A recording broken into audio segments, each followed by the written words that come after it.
Good afternoon.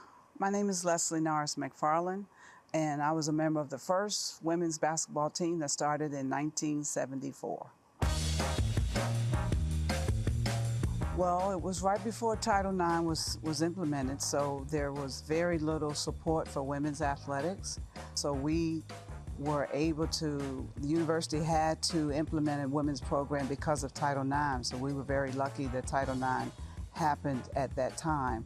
Well, when I first got to Howard, because of who Howard is, I assumed there was a women's program. I came from Baltimore, grew up knowing about Morgan, who had a program for many, many years before we did. So I made an assumption that there would be a team here. So when I got here and asked winter tryouts and was told there was no program, I did want to transfer, and my mom was like, no, you're going to stay where you are.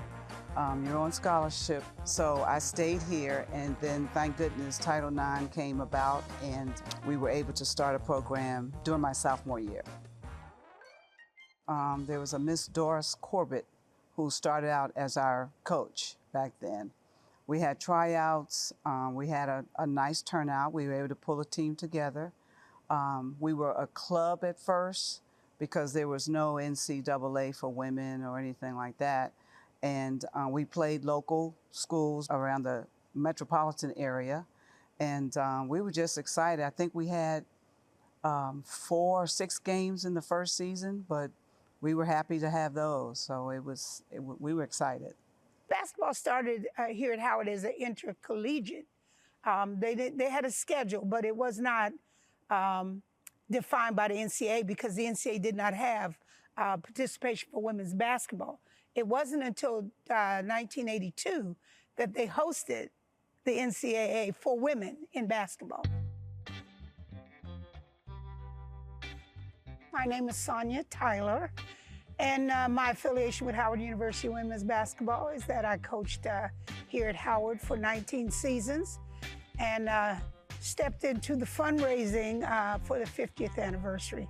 I became the head women's basketball coach. It was in 1982, and Howard University was a program that I actually witnessed their basketball play for 2 years prior to that because I was a Division I basketball official.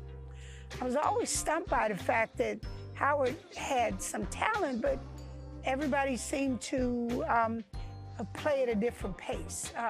And they never played collectively as a team. So they had some wins, but they could have had some better wins, and they had some losses that they didn't need to have. And that was just my perspective as an official during their games. In my first season in 1982, you have other people's talent. So you either can get a lot out of them, or you just try to salvage the bottom rows, the freshman, sophomore, because you know you'll get more out of those young people. That was the first year for the NCAA that included historically black schools. We were NAIA prior to that. And we had won our regular season tournament in our conference, and then we went to the tournament.